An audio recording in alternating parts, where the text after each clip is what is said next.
día de hoy hablaremos sobre la globalización y el libre comercio. Para esto nos reunimos con Samara Acosta, quien es enfermera especialista en auditoría de salud de la Universidad del Rosario. Y quien les habla, Alexander Méndez, soy administrador de empresas de la Universidad Nacional de Colombia. Para abarcar el tema de globalización y libre comercio, debemos afirmar básicamente que es un proceso histórico. Ha generado una integración mundial desde diferentes ámbitos. Dentro de ellos encontramos el social, el económico, el cultural. Eh, Adicional a ello, se puede decir que se da un intercambio de bienes y servicios, es decir, la forma de producción.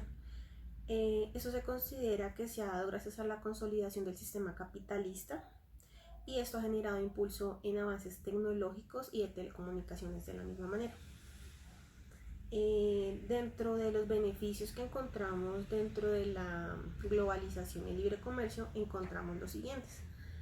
Primero, se genera una reducción de costos, es decir, cuanto más crecen los mercados, los costos tienden a bajar, lo cual permite producir precios más económicos.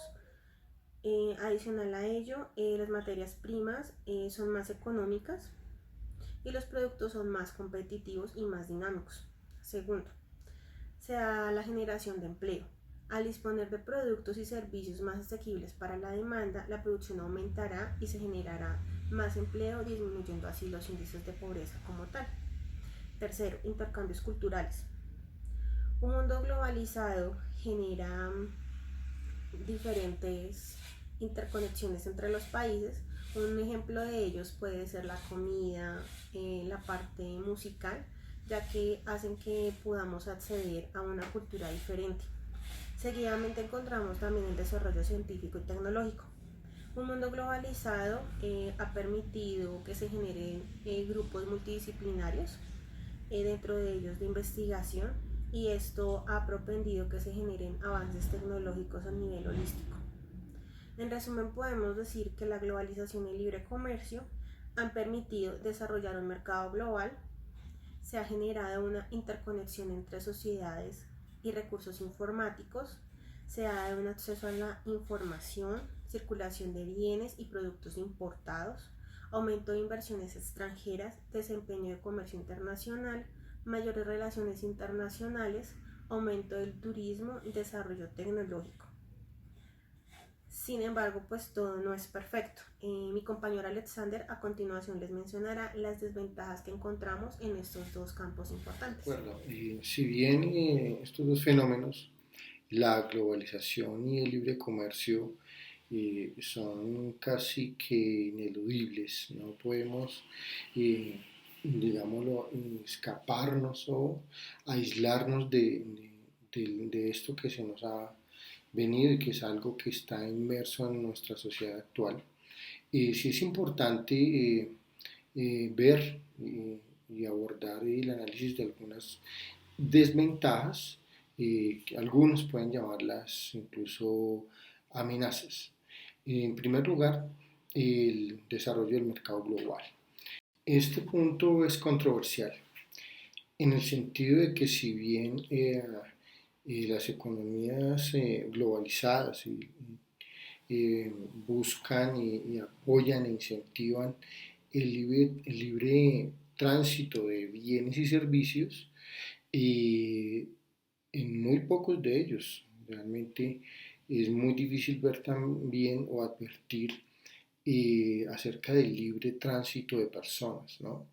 Entonces es paradójico que eh, haya un libre tránsito de mercancías o que se presten servicios por medio de la tecnología, de las telecomunicaciones actuales, eh, a clientes que están en otras zonas geográficas del planeta, pero no hay, digamos, una, una política o realmente un esfuerzo sobre hablar realmente el paso, el tránsito, el libre tránsito de las personas. Para este punto sí lo quiero recalcar mucho, por ejemplo, con el TLC que se firmó con Estados Unidos. Este acuerdo de comercio permite la apertura de mercados tanto para Colombia como para Estados Unidos, pero para Estados Unidos el tema del libre tránsito de personas es un tema de seguridad nacional. En ese orden de ideas, no, aunque se mueven o se comercien bienes, se intercambien bienes, bueno, independientemente de sus magnitudes, pues el libre paso de personas, el libre paso de mano de obra está restringido. Bien sea, pues obviamente, pues las leyes de inmigración y también las barreras que protegen, digamos así, a, el, a distintas actividades, o la mayoría de actividades profesionales en Estados Unidos. Es decir, bueno, la primera barrera sería el idioma y pues de ahí en adelante, por ejemplo, el tema de homologación de títulos para diversas profesiones, incluida la salud, ¿no es cierto? Pues no, habría que considerar aquí esta pequeña reflexión. Y en Estados Unidos es qué tan caro, qué tan costoso es formar médicos o enfermeros y compararlo con esa misma magnitud en Colombia. Entonces, nada más por tasa de cambio, pues habría unas diferencias considerables, pero estas barreras que no están totalmente explícitas en los acuerdos de comercio y pues son, digámoslo, contradictorias frente a lo que se espera de un mercado realmente global. Quiero seguir con el punto de la inversión extranjera. Y los acuerdos comerciales, la liberalización de la economía, propone, bueno, estimula más bien las inversiones extranjeras, por ejemplo, el caso de Colombia, de una manera extensiva, pero no se da sobre todos los campos de la economía. Es decir, aquí tenemos en Colombia inversión extranjera directa y que únicamente se utiliza sobre maquilas. Es decir, llegan grandes inversiones, no se ve transferencia de tecnología, únicamente se maquila e incluso muchas veces acompañada de estas figuras, de estos incentivos como lo son las zonas francas, ¿no es cierto? Se produce allí, se hace todo, pero realmente no hay un impacto lo suficientemente fuerte en la balanza comercial cuando se hacen estos intercambios de estos bienes y servicios, ¿no?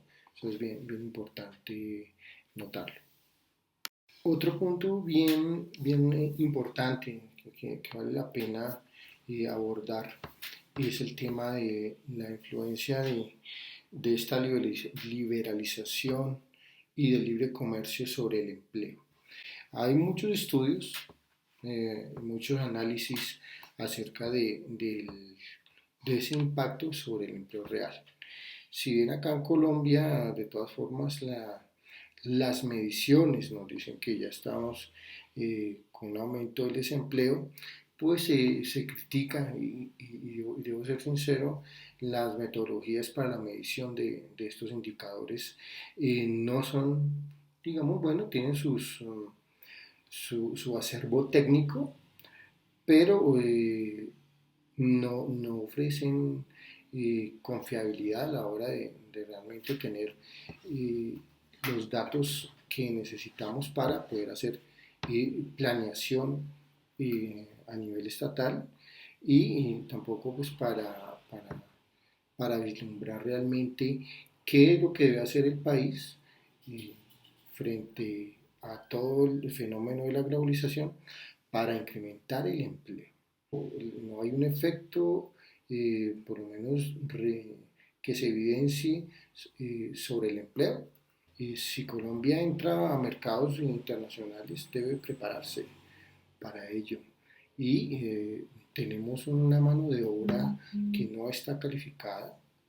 Y eso obviamente acompañado con una baja vocación exportadora, pues obviamente resiente el indicador de empleo en el país. ¿Qué pasa con los empleos que se pierden en los países más desarrollados en actividades que son trasladadas a a otros países en donde los salarios, incluso pues con todas las garantías que pudieran tener sociales en términos de salario real, de ingreso per cápita, de prestaciones sociales, pues aquí hay un desplazamiento muy grande, es decir, eh, la mano de obra se desplaza, ¿no es cierto?, a pesar de las barreras que hay, pero en los países industrializados también hay una afectación, obviamente, porque pues a pesar de que eh, tengan unas economías desarrolladas, también hay población que está en algún grado de pobreza y pues que lo cual es, digámoslo, grave, porque a pesar de que hablemos de temas económicos y tal, el bienestar de las personas y el trabajo, el empleo de las personas, ya sea en países desarrollados o países menos o en vías de desarrollo, pues se ve afectado siempre, incluso hay que advertir el tema de la automatización, ¿no es cierto?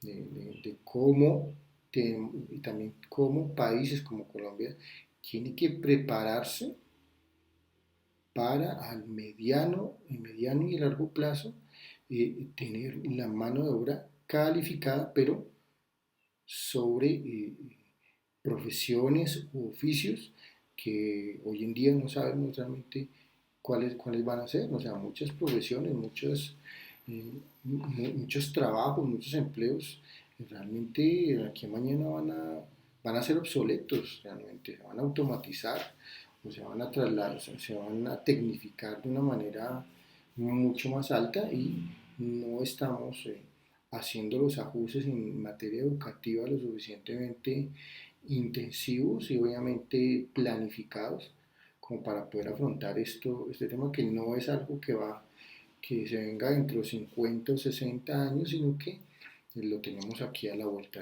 de la esquina prácticamente. Y mira, para finalizar, queríamos proponer mm, sobre la globalización y el libre comercio, bueno, estos fenómenos que tenemos hoy en día, que realmente no debemos satanizarlos por sus desventajas o las amenazas que representen, pero tampoco ser excesivamente optimistas respecto a que el libre mercado, es decir, la liberalización de los flujos de mercados, de mercancías o de capitales, van a ser lo suficientes como para poder generar bienestar a toda la población. Sí, sí, sí, hay que hacer los diferentes análisis con todo el profesionalismo que merece y obviamente pensando en el bienestar de las personas. Si uno es extremista y dice que el libre comercio es muy malo, que no deberíamos estar en digamos, inmersos en ese fenómeno y nos vamos a aislar el país, es decir, vamos a hacer un regreso a la forma como estaba la economía, por ejemplo, colombiana en el siglo pasado. Y eso es algo que, digamos, que no podemos hacerlo, no podemos permitirnos retroceder. Yo pienso que hay muchas oportunidades, pero si no estamos preparados para poder asumirlas, ¿no es cierto? Y para, para generar incluso conocimiento, para ser innovadores, para ser sostenibles, pues realmente nos vamos a seguir perdiendo. vamos a seguir perdiendo y eso es un lujo que no nos podemos dar como país. Con toda la riqueza que tenemos, no tendría sentido eh, cerrar nuestra economía nuevamente. A pesar que obviamente incluso la economía norteamericana está retrocediendo un poco, ¿no? Entonces, practican el libre comercio, pero no son totalmente capitalistas o neoliberales en el sentido completo, ¿no?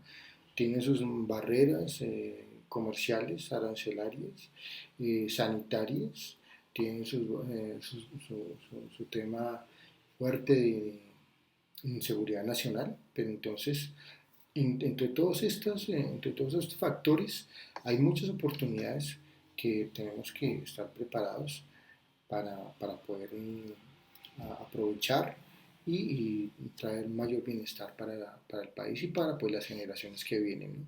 Entonces, en este orden de ideas, para concluir, podemos decir que la globalización facilita el libre flujo de bienes y servicios, el cual se puede considerar una fuerza sólida para salvar a los pueblos de la pobreza, ya que amplía los mercados, crea oportunidades de trabajo, aumenta los salarios y permite acceder a más bienes, dando calidad de vida a los pobres. Esto es un factor supremamente importante.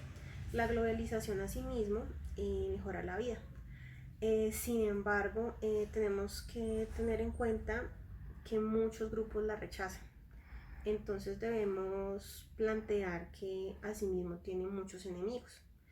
Todo tiene que ponerse en una balanza. No solamente podemos ver los beneficios, sino también las contras para poder que se pueda dar un impacto positivo a nuestra economía a nivel nacional.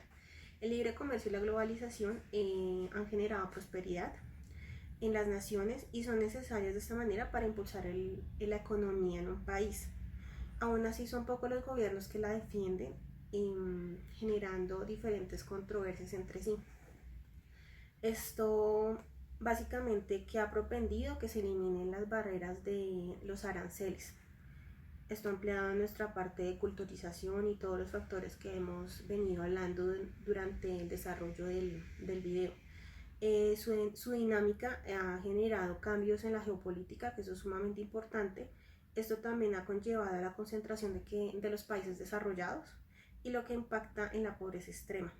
Se ha aumentado el desempleo, la pérdida de identidad cultural. Tristemente esto ha pasado. Así también podemos considerar que la globalización económica, como la creación del mercado mundial, ha generado las barreras se me trabó la lengua, me toca editarlo ahí. Asimismo, se puede considerar a la globalización económica como la creación del mercado mundial para no tener barreras de aranceles como tal, para permitir una libre circulación entre las capitales como tal, manejando de esta manera unos bloques económicos amplios para generar un impacto positivo y generando esto en un aprovechamiento a gran escala. Agradecemos a todos su tiempo, fue un placer para nosotros poder dar nuestros puntos de vista, tanto en pro y en contra de la globalización y libre comercio, y muchas gracias.